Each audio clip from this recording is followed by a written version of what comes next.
am Doomsvince, and this is day 46 of Spawn Year.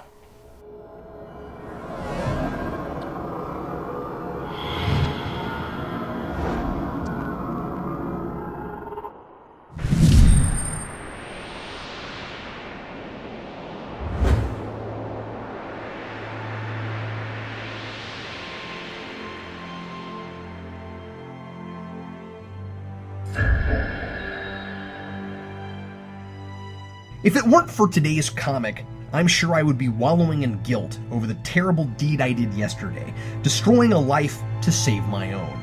Perhaps it is a blessing, then, that contradiction and obvious unnecessary retconning are such great distractors. Spawn number 33 details the aftermath of Moore's Blood Feud miniseries, and by detail, what I really mean is that McFarlane acknowledges the events, but ignores how they happened, much in the same way he retroactively reinvented Anti-Spawn. At least he's consistent at something.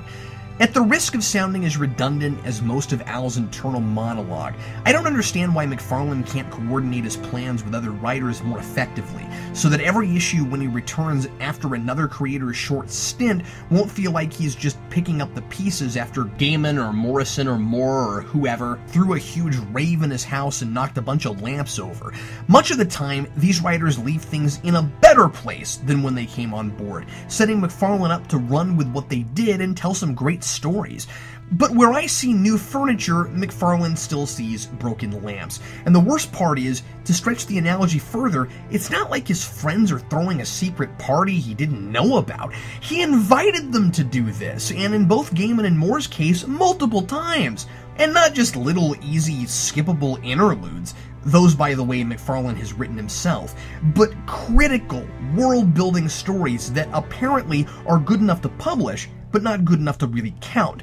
But for whatever reason, he pretends to count anyway, with token footnotes to prove that he isn't ignoring pivotal events, sometimes pivotal character development, even as anyone with the slightest powers of observation can see.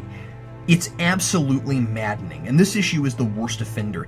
To think I may have committed murder to read this.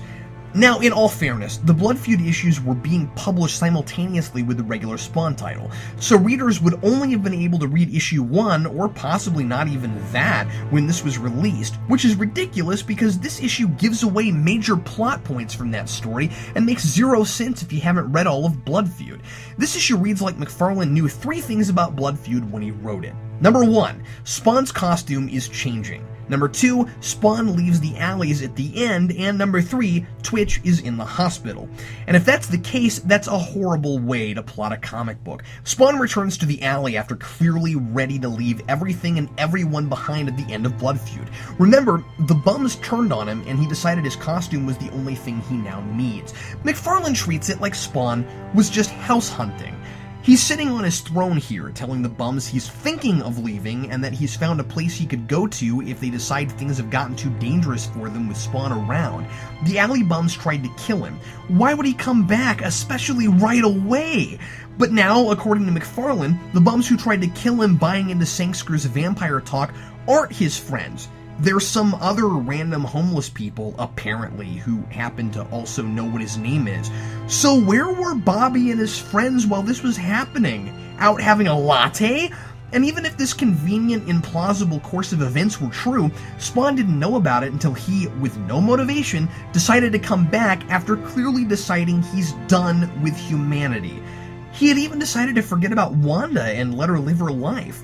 So much for that major turning point. And then there's Sam Burke, who tells Twitch after his 5 kids visit him in the hospital that he's planning to focus on Twitch's case specifically and learn everything he can about Spawn.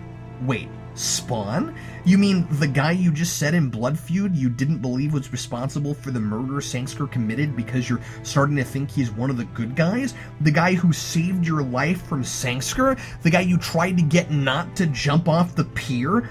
Sam, Sangster admitted to stuffing Twitch in that file cabinet in front of you, saying he would kill you to cover up the murders and hope Twitch wouldn't recover so he couldn't implicate him. Not only did you know Spawn didn't hurt Twitch, not only do you know with no room for doubt who did hurt Twitch, but Twitch knows it too. Those were the only two people in the city who believed Spawn was innocent in those slaughter cases, including Spawn himself for a while, and now Sam wants to investigate Spawn? Meanwhile, the Angels are rebuilding the embassy building, which still looks perfectly whole and normal to the outside world, and I guess Raphael has become a big Ninja Turtles fan since last we saw her, because her name has suddenly changed its spelling. Instead of an F, it's a PH now. So not only is McFarlane incapable of keeping simple plot points straight from other writers, but he can't remember how to spell names of characters they create either, as Raphael was first introduced by Neil Gaiman in the Angela mini, despite the fact that he's spelled it correctly before. There's also a mysterious figure introduced at the beginning with a Spawn voodoo doll who wants to cause Al lots of pain, and then it's revealed that it's not a new character, but just Clown being creepy and recruiting some street rat to lure Spawn to him. I have no idea why he goes through all this subterfuge when he just saw Spawn in Blood Feud. I suppose he chooses this moment to attack because his health is finally back to 100%, except for maybe still having a big hole in his middle. I'm a little fuzzy on that at this point. And okay, but why does Spawn have to come to him? Does he really think this stay where I can see you bully approach will accomplish anything? All he wants to do is prove to Bulgy that Hell's indigenous creatures are better warriors than undead humans. Oh, I guess it's just for an excuse to get them both in a sewer. As usual, there are some breathtaking panels and spreads from McFarlane and Capullo. I especially like Spawn diving upside down in front of the moon.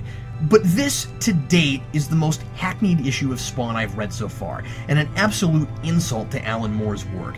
Blood Feud wasn't perfect, but it tried to move things forward significantly and help Al earn his brooding. What a waste. Signed, Captain Logan.